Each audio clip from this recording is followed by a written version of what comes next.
सजयति सिन्धुर्वत्नो देवयत्पादपङ्कजस्मरणं वासमणिर्व्यतमसारासन्नास्त्रिघ्नाना या कुन्देन्दुतुषारहारधुराया शुभ्रवस्त्रामृताया वीणावर्दण्डमण्डितकराया श्वेतपद्मासना या ब्रह्माच्युतशङ्करप्रभृतिभिर्देवैः सदा वन्दिता सा मां पातु सरस्वती भगवती निःशेषदाढ्यापा मूकं करोति वाचालं पङ्गुं लङ्घयते गिरिं यत्कृपातमहं वन्दे परमानन्दं माधवं नारायणं नमस्कृत्यं नरं चैव नरोत्तमं देवी सरस्वतीं व्यासं ततो जयमुदीरये वसुदेवसुतं देवं कंसचाणूरमर्दनं देवकी परमानन्दं कृष्णं वन्दे जगद्गुरुं गुरुर्ब्रह्मा गुरुर्विष्णु गुरुर्देवो महेश्वरः गुरुस्साक्षात् परब्रह्म तस्मै श्रीगुरुवे नमः। श्रोता श्रीराम समर्थ जय जय रघुवीर श्री गणेशाय नमः। साई चरित्रातला आता 7वा अध्याय सुरू झाला। ओवी क्रमांक आहे 70। श्री गणेशाय नमः। हकीम हा तो केवळ परार्था, अति उदास तो निजस्वार्था, साधा वया परकीयार्था, असह्य अनर्था साहत असे, असह्य अनर्था साहत असे। हकीम हा तो केवळ परार्थ, जे बाबा सुरुवातीला लोकांना औषधं द्यायचे, बरं करायचे, मग लोक त्यांना हकीम म्हणायला लागले। पण हे कशासाठी होतं? पैसे मिळवण्यासाठी हा व्यवसाय होता का? नाही, व्यवसायच नव्हता मुळात। हकीम हा तो केवळ परार्था, दुसऱ्याच्या कल्याणासाठी, अति उदास तो निजस्वार्थ, आपण आपल्या स्वार्थाविषयी जागृत असतो। कोण? प्रापंचिक माणसं। आपला स्वार्थ कुठे दिसेल का यासाठी आपण जागरूक असतो। आणि त्या ठिकाणी काय म्हटले पहा, उदास तो निजस्वार्थ। बाबांना स्वतःचा स्वार्थ नव्हता। उदास तो निजस्वार्थ, साधा वया परकीयार्थ, दुसऱ्याचं कल्याण साधण्यासाठी, साधा वया परकीय अर्था, असह्य अनर्था साहत असे।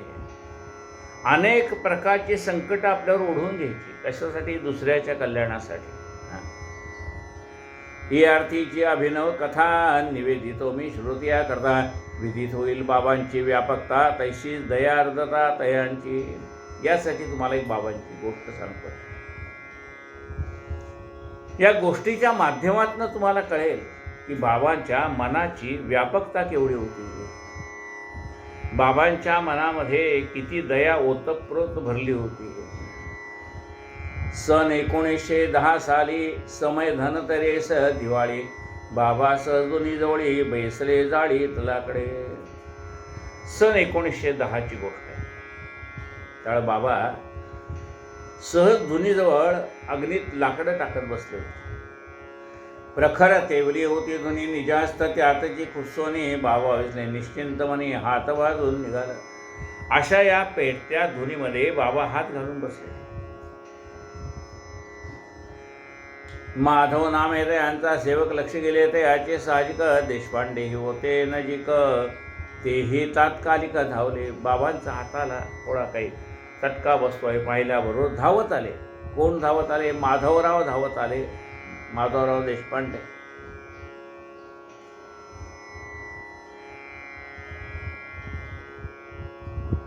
जाऊन मागे मारून बैसका, बा कमरेस घट्ट घातला विळखा, बाबाच मागे ओढून दे का पुस्ती विलो का, मग काय? मागून जाऊन बाबांच्या कमरेला विळखा घातला आणि बाबांना मागे ओढायचा प्रयत्न केला की त्यांचा हात त्या धुनीपासून लांब जावा। हा हा देव आहे काय केले म्हणता बाबा ध्यानावर आले। एक कोर्रे काखेचे म्हणते निसटले, भट्टीत पडले एकाकी। बाबा तुम्ही भट्टीत काय हात घातला? हात जळेल ना।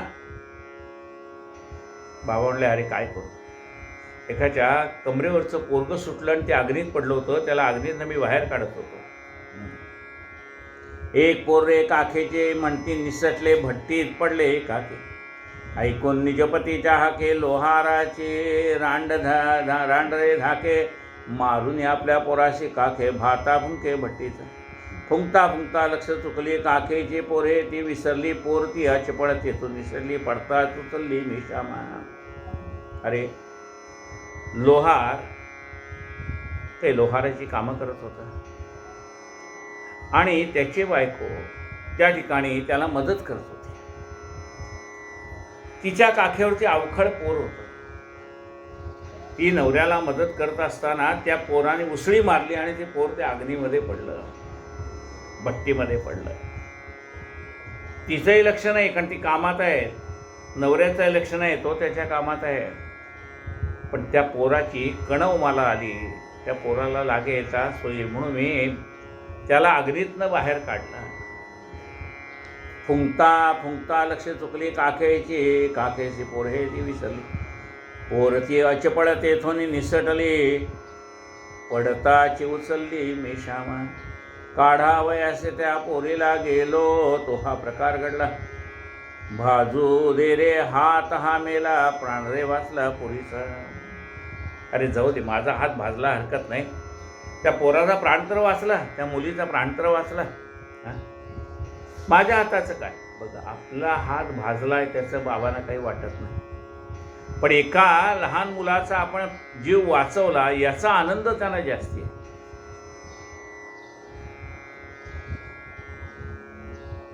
भाजू दे रे हा हात मेला, प्राण रे वाचला पोरीचा. आता या हाताचे दुखणे कैसा उपाय करावा कवणे. चांदोरकरासे पत्र घालणे माधवरावाने ठरविले. आता म्हणले बाबांचा हात भाजलाय, याला काय उपाय करावा. म्हणजे चांदोरकरांना आपण पत्र लिहावं असं माधवरावांना वाटलं. पत्र लिहिले सविस्तर. परमानंद प्रसिद्ध डॉक्टर समवेत घेऊन सूत्र आले चांदोरकर शिर्डीशी. चांदोरकरांनी परमानंद नावाच्या डॉक्टरला बरोबर घेतलं आणि शिर्डीला आले. उपयोगा पडते दाहोपशमनायशी घेतली औषधे नाना. परमानंद समवेत नाना साईचरण पाचले. भाजलेल्या गोष्टीवर लावायची. भाजलेला हात आहे त्याच्यावर लावण्यासाठी आपण काय करतो, बर्नर लावतो. तसं त्या भाजलेल्या जागेवरती लावण्यासाठी काही वेदना शांत करणाऱ्याशी मलम म्हणा, औषध म्हणा, त्या डॉक्टरने बरोबर आणली होती. उपयोगा पडतील दाहोपशमना ऐसी घेतली औषधे नाना. परमानंद समवेत नाना साईचरणा पातळे. करुणी बाबासी अभिवंदन पुसती कुशल वर्तमान. निवेदले आगमन प्रयोजन हस्तावलोकन प्रार्थने. आधीचा हात पोळल्यापासून भागोजी शिंदा तूप चोळून पट्ट्या बांधसे करकरून पान बांधून प्रत्येकी. आता बाबांचा एक भक्त होता, तो भागोजी शिंदे. ते बाबांच्या हाताला तूप चोळायचे, काही झाडाचा पाला बांधायचे, त्याच्यावर पट्टी बांधायची. तो हात सोडून या पाहावा, परमानंदाशी दाखवावा, दवा उपचार सुरू करावा, गुण पडावा बाबांना. ही सदिच्छा धरूननी बहुत नानाने केली मनधरणे. प्रत्यही केला प्रयत्नही केला परमानंदाने. पट्ट्या सोडून पाहावे. सांगितलं, बाबा या हाताच्या पट्ट्या सोडू द्या. हे डॉक्टर आलेत परमानंद, त्यांना तुमचा हात दाखवा, लवकर बरा करतील ते. आज उद्या करून वैद्य आपला अल्ला म्हणून हस्तंदीला पाहावा लागून खेदही न म्हणे तयाचा. बरं रे, उद्या बघूत म्हणायचं. उद्या आले की म्हणायचं परवा बघू. असं करत करत तरी वेळ काढला. बाबा तुमच्या हाताला अल्ला मालिक, माझा परमात्मा आहे, माझं रक्षण करणारा, असं ते म्हणायचं. परमानंदाचा आणलेला दवा तया न लागली. शिर्डीची हवा परी साई दर्शन हवा तया घडला योग.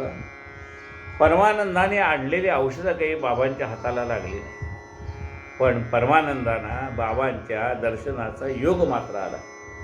भागोजीचे जशींचे सेवा भागोजीनेच हात सोडावा. तेने काळे हात हे बरवा होऊन सर्व सुख झाले. भागोजीनेच बाबांच्या हाताची सेवा करावी आणि भागोजीच्या हाताला बाबांनी गुण आणला. बाबांचा हात बरा झाला. ऐसा जरी हात बरा झाला नकळे बाबांशी काय दुकाळा. ती प्रातःकाळची येता वेळा पट्ट्यांचा सोहळा प्रतिदिन नसता हातास काहीही वेदना. नित्य निष्कारण दयाची जोपासना द्युतमर्दन निष्पिंडन जोपासना आभरणात चालविली. ही उपासना भागोजीची साई सिद्धान आवश्यकताची. भागोजीची घडविली नित्यनेमाची भक्तकाजाची आवडी. हाताला आता काही झालेलं नाही तरी नित्य ही सेवा बाबांच्या हाताला मालिश करण्याची सेवा कायम त्या भागोजीला बाबांनी दिली. पूर्वजन्मीचे महादोष भागोजी पावला कुष्ठक्लेश. परितयाचे भाग्यविशेष साई सहवास लादला. भागोजीच्या पूर्वजन्माचा काही दोष होते त्यामुळे त्याला कुष्ठरोग झाला. पण त्याला बाबांचा सहवास घडला. लेंडीवरी निघता फेरी भागोजी बाबांचा छत्रधारी. रक्तपिती भरली शरी परिसेवे करी प्रथम तो. भागोजीने बाबांची छत्री धरण्याचं काम केलेलं आहे. त्याला रक्तपिती झाली पण पहिला सेवेकरी तो. दोन्ही पासले स्तंभापाशी बाबा जेव्हा प्रातःसमयासे प्रत्येक बेसर निजारामासे हजर सेविसे तै भाग्य. हातापायांच्या पट्ट्या सोडणे त्या ठाईचे स्नायू मसळणे. मसळल्या ठाई तूप चोळणे सेवा करणे भाग्याने. सकाळी बाबा धुळीजवळ बसले की या शिंद्याने यावं आणि बाबांच्या हातापायाला तूप चोळावं. पूर्वजन्मीचा महापापिष्ट सर्वांगी भरले रक्तकुष्ठ. भागोजी शिंदा महाव्याधिष्ट परिभक्त वरिष्ठ बाबांचं. गेल्या जन्माचं काही पातक त्याचं होतं म्हणून या जन्मी त्याला ते भोग आहे. बघा एक माणूस काय म्हणाला की मी दरमहा 100 रुपये बँकेत भरतोय. 1 वर्ष झालं. आता वर्ष झाल्यानंतर मला 1200 रुपये परत मिळायला पाहिजेत. म्हणून तो मॅनेजरकडे गेला आणि सांगितलं माझे 1200 रुपये तुमच्याकडे जमा आहेत तेवढे मला काढायचे. मॅनेजर म्हणाला मिळणार नाही. आता विचार करा ज्यांनी दरमहा 100 रुपये बँकेत भरले त्याला वर्षानंतर मिळायला पाहिजेत का नाही. तो म्हणला नाही. का विचारलं मग गिऱ्हाईकाने का नाही माझे परत मला मिळाले. कस्टमरने विचारलं माझे पैसे मला परत काय. ते म्हणले तुला भरलेलं आठवतं की नाही. हे काय म्हणलं माझ्याकडे रिसीट आहे भरलेले. मग म्हणाले तू 5 वर्षापूर्वी जे कर्ज घेतलं होतं त्याचा एकही हप्ता भरला नाही. ते पहिलं कर्ज आणि त्याच्याचं व्याज हे 5,000चे झाले 7,000. आता तुझे 1200 रुपये भरलेत ना ते 7,000तनं कमी झाले. राहिलेले भरल्याशिवाय नवीन शिल्लक तुझ्याकडे काही नाही. म्हणजे आणखीन तू दरमहा 100 प्रमाणे जेव्हा भरशील त्यावेळेला ते थोडे तुझे मागच्या कर्जातनं कमी होत जाईल. या जन्माचं शिल्लक काहीच नाही. मागच्या जन्मातलं फेडणं आहे आणि ते पहिलं कर्ज फिटल्यानंतर ह्या जन्मातली शिल्लक सुरू झाली. ती सुद्धा या जन्मात पुन्हा कर्ज काढलं नाही तर व्यवहार आहे.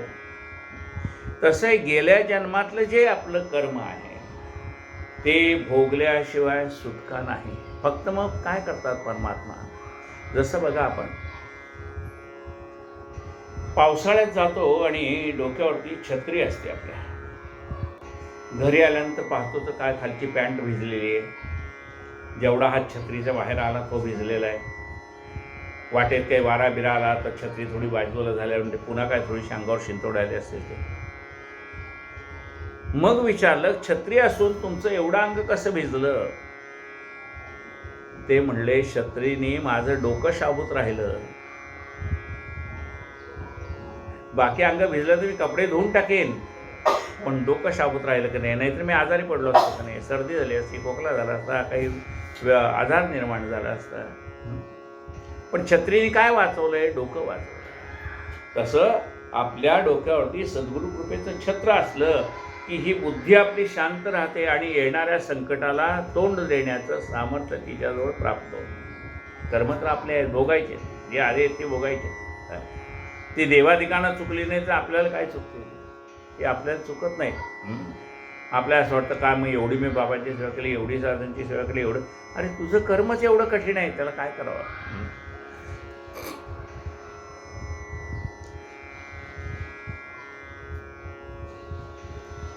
पूर्वजन्मीचा महापापिष्ट सर्वांगी भरले रक्तगोष्ठ भागोजी शिंदा महाव्याधिष्ट परिभक्त वरिष्ठ बाबांचा. एवढं त्याला व्याधी आहे, पण त्यांनी बाबांकडे कधी मागितलं नाही की देवा माझी व्याधी दूर कर. ते म्हणले माझे भोग आहेत ते मी भोगतो, बाबा आपण तुमच्या सेवेत अंतर पडू देऊ नका. रक्तपितेने झडली बोटे दुर्गंधीने सर्वांग ओखटे ऐसे दयाचे दुर्भाग्य मोठे भाग्य चोखटे सेवा सुखे.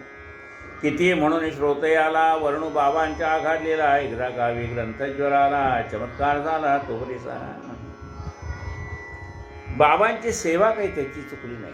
सेवा करण्यासाठी कोणीही येवो, साईबाबाने कोणाचा कधीही अव्यय केला नाही. ज्याला जी सेवा करायची त्यांना ती बाबा सेवा करू द्यायची, उलट त्यास प्रेमानेच वागवले आहे. एकदा एक महारोगी बाई महाराजांकडे आली. महाराजांनी भीमाबाई नावाच्या त्या एका मराठा जातीच्या बाईला तिला आपल्या घरी राहण्यास जागा देण्याविषयी सांगितले. भीमाबाई म्हणाली, बाबा तिला महारोग झाला आहे ना, तिला माझ्या घरात कशी जागा देऊ. एका महारोग्याला जागा तुझ्या घरात दे असं कोणाला सांगितलं, भीमाबाईला सांगितलं. भीमाबाई म्हणल्या, हो तिला महारोग झाला, तिला मी माझ्या घरात कशी ठेवू. भीमाबाई म्हणाली, बाबा तिला महारोग झाला आहे ना, तिला माझ्या घरात जागा कशी देऊ. महाराज म्हणाले, अगे ती महारोगी असली म्हणून काय झाले, ती माझी बहीण आहे, सख्खी बहीण आहे, तिला आपल्या घरी घेऊन जा. असे महाराजांचे शब्द निघाल्यावर भीमाबाई तिला आपल्या घरी घेऊन गेली व तिने तिला उतरायला जागा दिली. ती महारोगीबाई 1 महिनाभर तिथे राहून तिथेच तिने आपला देह ठेवला, रेडीतच देह ठेवला. बाबांना येणारे सगळे भक्त आपले वाटायचे, की ती बाबांची सख्खी बहीण होती असे का. हे सगळेच ना, हे विश्वची माझे घर ऐसी मती दयाचे स्थिर किंबहुना सचराचर आपणची झाला. किती म्हणून श्रोते आला वर्णू बाबांच्या आघात लिहिला एकदा गावी ग्रंथज्वर आला चमत्कार झाला तो ऐका.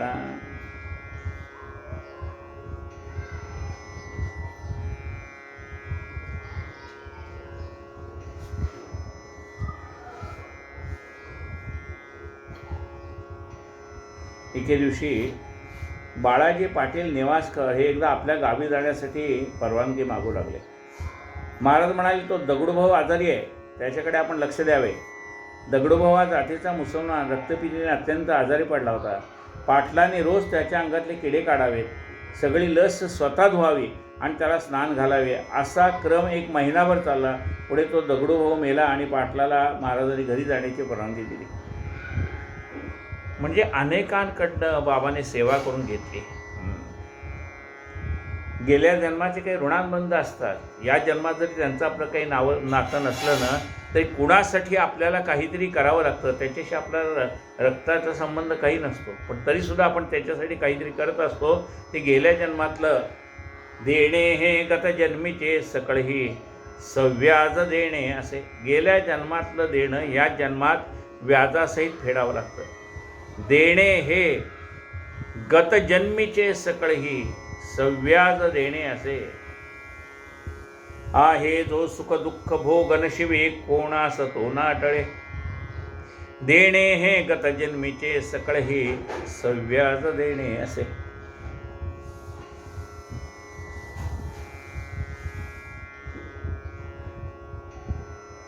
एकदा गावामध्ये प्लेगची साथ आली. एकदा गावी ग्रंथी ज्वर आला चमत्कार झाला तो बरीसा. दादासाहेब खापर्ड्यांचा मुलगा एक लहान वयाचा आनंद साई सहवासाचा निजमातेच्या सहभोगे. आधीच तो मुलगा लहान ताप आला फणफणून मातेचे हृदय आले उलून अस्वस्थ मन झाले. उमरावती वस्तीस्थान आले मनी करावे प्रस्थान. सायंकाळी वेळ साधून आली आज्ञापन घ्याव्या. अस्तमानाची करता फेरी बाबा येता वाड्या शेजारी बाई पायथी निवेदन करे झालेले घडलेले. आधीच स्त्रियांची जात घाबरे तशात मुलाची थांबेना श्रीश्री हे ग्रंथज्वरीच्या भीतीवारी निवेदन करे घडले ते. बाबा म्हणती मृदवचन आभाळ आले आहे जाण पडेल पाऊस पीक पिकवण आभाळ विसरून जाईल. भीता केवळता सेवून कफनी कमरेपर्यंत उचलून दाविते झाले सकळा लागून ग्रंथी टवटवून उठलेल्या.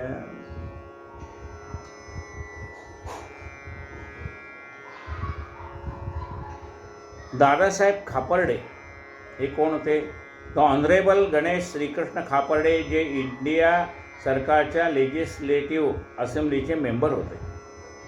दादासाहेब खापर्ड्याचा मुलगा एक लहान वयाचा आनंद, त्याला बाबांच्या सहवासामध्ये राहण्याचा आनंद वाटायचा. तो आईसह तो बाबांच्या सहवासामध्ये होता.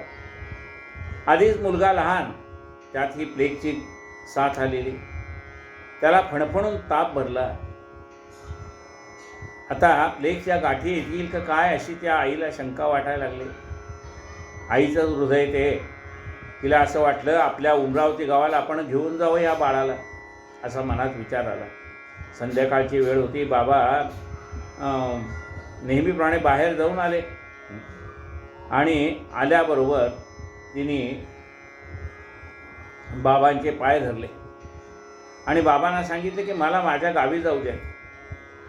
बाबा म्हणतात आभाळ भरून आलंय, पाऊस पडेल, पीक भरून येईल, आभाळ वितळून जाईल, म्हणजे आभाळ निघून जाईल, पाऊस पडेल, शेतीला पीक चांगलं येईल. असं बाबा कसे असतात, संतांचे जे शब्द असतात ना, सहज बोलणे हित उपदेश, सहज त्यांचं बोलणं असतं, पण ते काय आहे त्याचा अर्थ जाणणारा समर्थ त्यावेळेला पाहिजे. की आलेलं संकट निघून जाईल हा त्याचा म्हणण्याचा मतितार्थ होता बाबांचा. बाबांना आज्ञा मागितली मला अमरावतीला जाऊ द्या. बाबाने आपली कपडी थोडीशी वर केली आणि दाखवलं की त्याचं दुखणं बाबाने स्वतःच्या अंगावर घेतलं होतं. बाबांच्या अंगाला ग्रंथी झाल्या होत्या.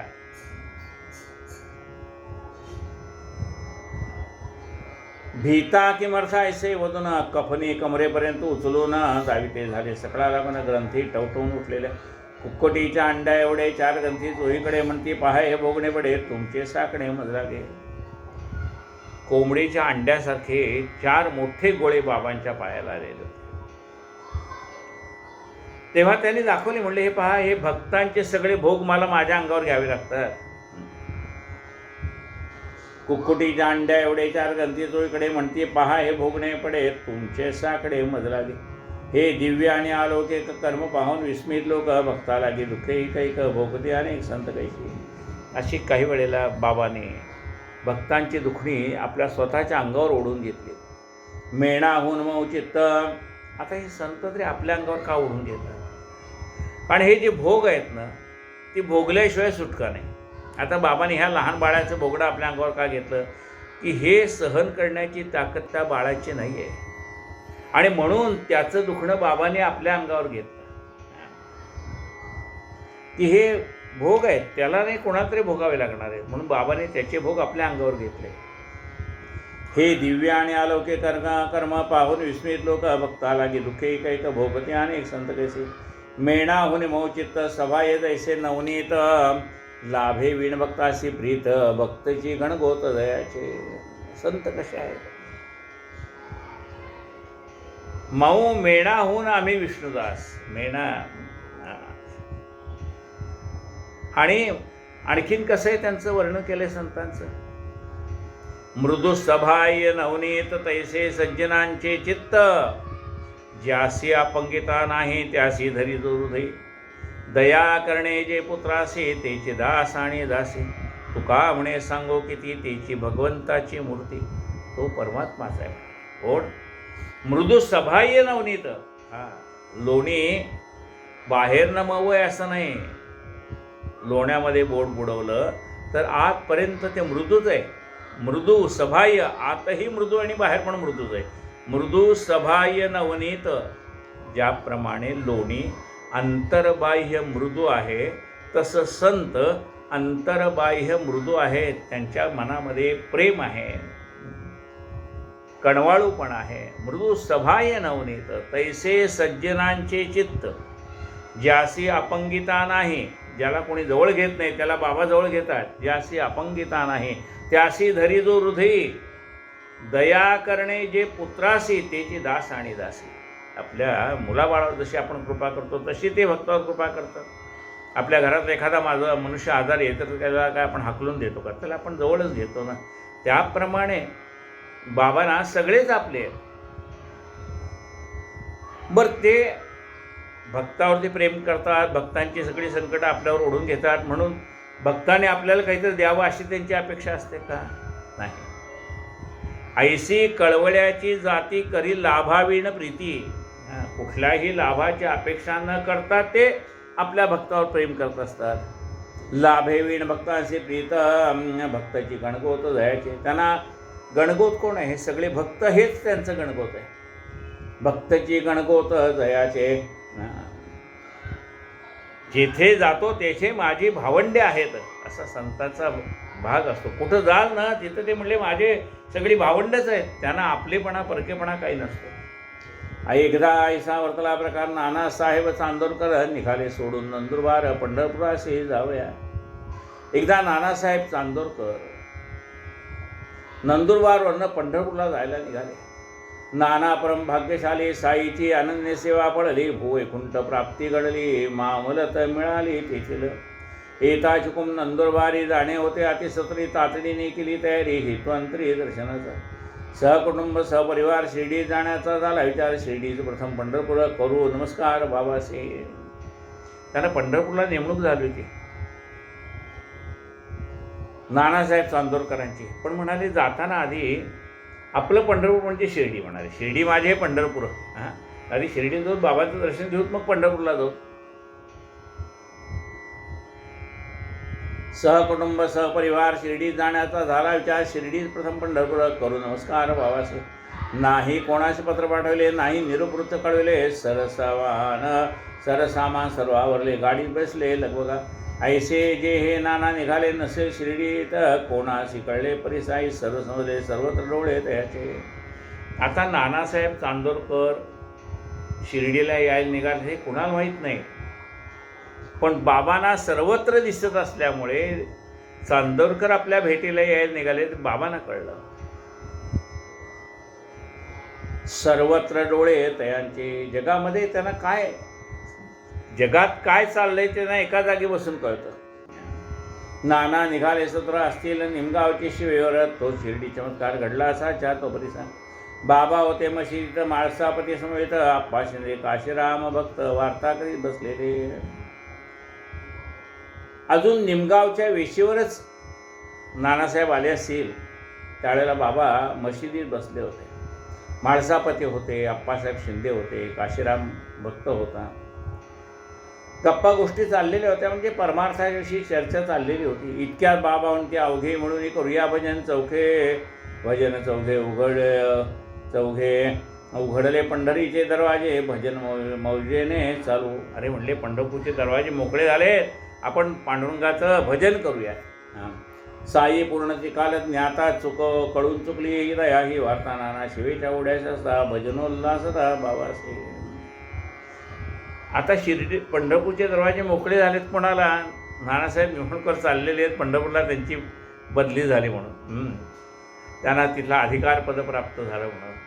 आणि बाबा म्हणतात पंढरपूरचे दरवाजे मोकळे झाले आहेत. हे सांकेतिक भाषा आहे, ती समजणाऱ्याला समजून जाते. ते काय म्हणतात, समजणे वालों को इशारा काफी है. साई पूर्णचे काल ज्ञाता कळून चुकली तया ही वार्ता. नाना शिवेच्या ओढ्यासा भजनोल्लासता बाबासे.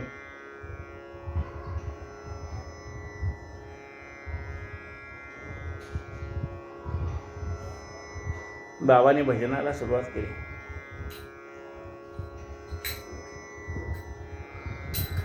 पंढरपूरला जायाचे पंढरपूरला जायाचे तिथेच मजला रायाचे, तिथेच मजला रायाचे, तिथेच मजला रायाचे, तिथेच मजला रायाचे. घरते माझ्या रायाचे, घरते माझ्या रायाचे. पंढरपूरला जायाचे तिथेच मजला रायाचे, तिथेच मजला रायाचे. घरते माझ्या रायाचे. बाबाने म्हटलं काय, हे माझ्या पंढरपूरला जायचं आहे, तिथेच माझं घर आहे, तिथेच मला राहायचं आहे. कुणाला राहायचं आहे त्यांनी म्हणून करणार. घर ते माझ्या रायाचे. माझा राजा तिथे राहतोय. हा राजा कोण आहे? परब्रह्म निष्काम. परब्रह्म निष्काम तू पंढरपूरला वास करू नये. महायोग पीठे तटे भीमरथ्यां वरं पुंडरीकाय दातु मुनींद्रैः सभागत्य तिष्ठन्तमानन्दकन्दं परब्रह्मलिंगं भजे पांडुरंगं. स्वये बाबा भजन म्हणते भक्त बैसलेले अनुवाद करते पंढरीचे प्रेमादंगती इत्यादी ती नानाही. सहकुटुंब पायी लागत म्हणती आता महासमेत महाराजांनी पंढरपुरात निवांत निश्चिंत वैसावे. म्हणले मी चाललो पंढरपूरला, मला तिथे नेमणूक झाली आहे. बाबा तुम्ही आमच्यावर चला, आपण पंढरपूरला राहूयात. तोही विनंती नकोची होती. आधीच बाबांशी उल्हास होते पंढरी गमन भजन स्थिती जननिवेदिते तयासे. आता त्या लोकांना त्या भजनाचा अर्थ कळला. काय म्हणाले, अहो तुम्ही यायच्या आधीच बाबा भजन म्हणत होते, पंढरपूरला जायाचे घर माझ्या रायाचे, तिथेच मला रायाचे असं म्हणत होते. म्हणले बाबा तुम्ही आत्ता त्यांना विनंती करताय माझ्याबरोबर चला म्हणून. आता बाबा त्यांच्यावर पंढरपूरला जाणार, त्यांच्यावर राहणार म्हणजे काय, जिथे भक्त तिथे मी. माझा भक्त पंढरपूरला राहतोय ना, मग मी त्याच्यावर पंढरपूरला पण आहे. माझा भक्त मुंबईला राहतो ना, मी त्याच्यावर मुंबईला पण आहे. माझा भक्त दिल्लीला राहत असेल तर मी त्याच्यावर दिल्लीला पण आहे. माझे ज्या ठिकाणी भक्त आहेत त्यांच्याबरोबर मी आहे असं भगवंत साईनाथ म्हणतात.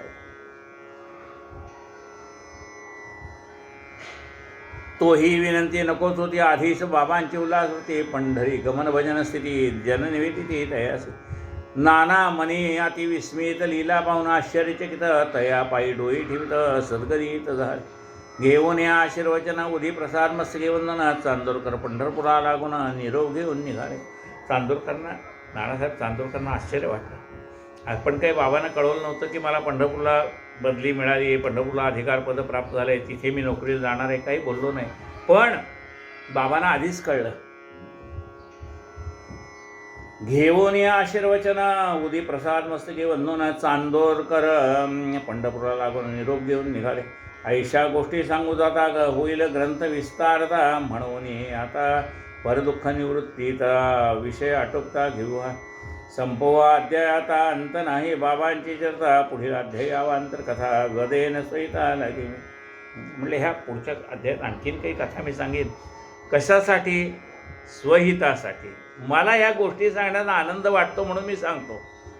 स्वहितासाठी, स्वांत सुखाय. ज्याला ऐकायची गोडी वाटेल ते ऐकतील, नाही वाटले ते सांगण्याचा आनंद वाटतोय ना.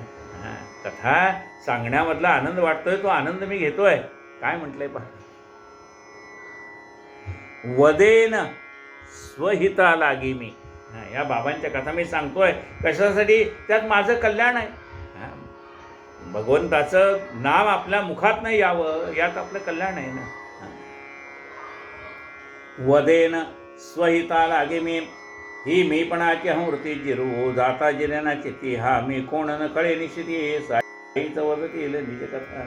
आता जरी मी म्हणत असतो, मी कथा सांगतोय, तरी हा मीपणा आहे ना, तो मीपणा जो आहे बाबाच आपल्याकडनं कथा वधून घेतात. पण तो जो आनंद बाबा आपल्याला देत आहे की कथा सांग, मी तुझ्या मुखातनं वधवीन कथा. हे मीपणाची हंवृत्ती जिरवू जाता जिरेना चित्ती. हा मी कोण न कळे निश्चिती साईच वदत येईल निज कथा. हा मी कोण कळत नाही, हा मी कोण आहे ते बाबाच आपल्याला सांगतील.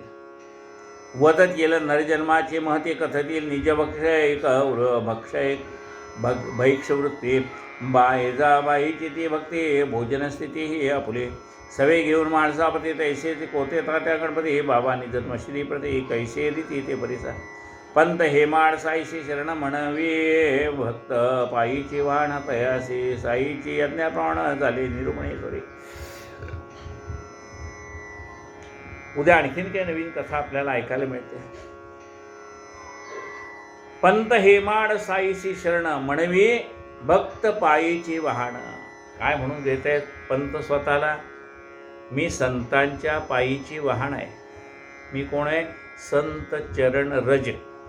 संतांच्या पायीचा एक धुळीचा कण आहे.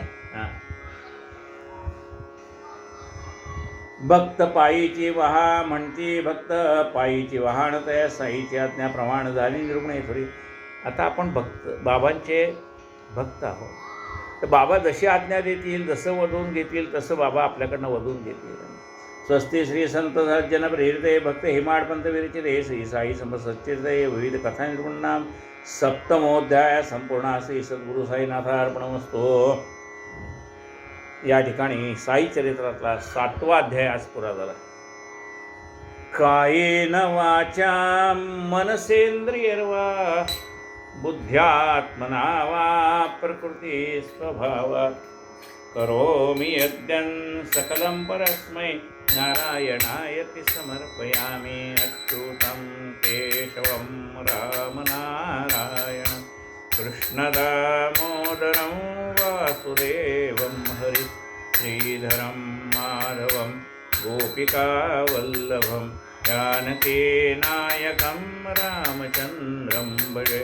हरे राम राम राम हरे हरे, हरे हरे कृष्ण कृष्ण कृष्ण हरे हरे, हरे राम राम राम हरे हरे, हरे हरे कृष्ण कृष्ण कृष्ण हरे हरे. साईनाथ महाराज की जय.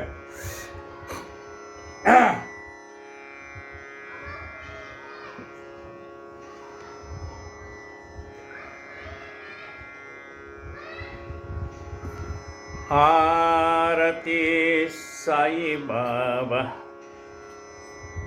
सौख्यदातार जीवा चरण रजातळी द्यावा दासा विसावा भक्ता विसावा. आरती साई बाबा जाळून आनंग स्वस्वरूपी राहे दंग मुमुक्षु जना दावी निज डोळा श्रीरंग डोळा श्रीरंग. आरती साई बाबा जया मनी जैसा भाव तया तैसा अनुभव. कावेसी दया घना ऐसी तुझी ही माव तुझी ही माव. आरती साई बाबा उमाचे नाम ध्याता हरे संस्कृती व्यथा अगाध तव करणी मार्ग दाविसी अनाथा दाविसी अनाथा. आरती साई बाबा कलियुगी अवतार सगुण ब्रह्म साचार अवतीर्ण झाला से स्वामी दत्त दिगंबर दत्त दिगंबर. आरती साई बाबा आठा दिसा गुरुवारी भक्त करी तिवारी प्रभू पद पहावया भय भव भय निवारी भय निवारी. आरती साई बाबा माझा निज द्रव्य ठेवा तव चरण रज सेवा मागणे हेची आता तुम्हा देवाधिदेव देवाधिदेव. आरती साई बाबा इच्छित दिन चातक निर्मल तोय निज सुख पाजावे माधवया सांभाळा अपुरी भाग अपुरी भाग. आरती साई बाबा सौख्यदाता जीवा चरण रजतळी द्यावा भक्ता विसावा दासा विसावा भक्ता विसावा. आरती साई बाबा सौख्यदाता जीवा चरण रजातळी द्यावा दासा विसावा भक्ता विसावा. आरती साई बाबा झालेन लोटांगण वंदन चरण डोळ्यानी पाहे रूप तुझे प्रेमे अलंगेन अनद्य पूजन भावे ओवाळेन म्हणेन.